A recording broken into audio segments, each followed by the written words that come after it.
Hello, happy World Kindness Day, November 13th.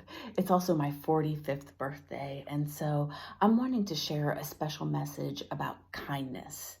This goes out specifically to those who are in my profession. I'm talking to self-help authors and business leaders, coaches, trainers, speakers, even those of you in the healing and spiritual professions.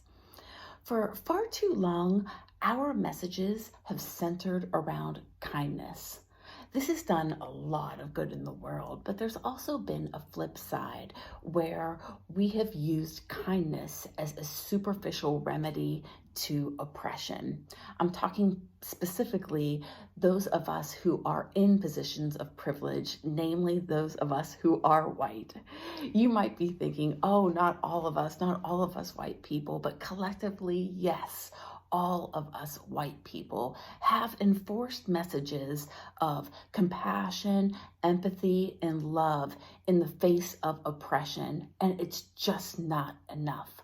Look at where we are in our country right now. Women's rights are being rolled back. LGBTQ protections are being removed. Racism is being normalized again by those in positions of power. We have to evolve the conversation beyond kindness as a form of let someone in traffic or buy a coffee for the person behind you. All of that is still very important, and yet that is not the kind of kindness that we need to fight oppression.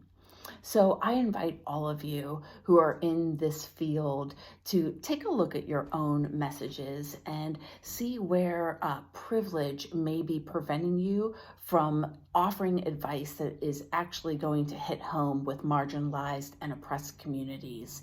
It's so important that we learn about anger and discernment and humility and self-awareness, especially those of us who are white in America.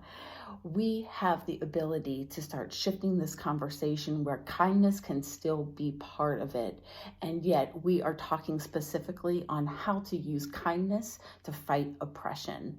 When you go up against systems of power, it is messy business. No matter how kind you are, you will be dismissed, you'll be disliked.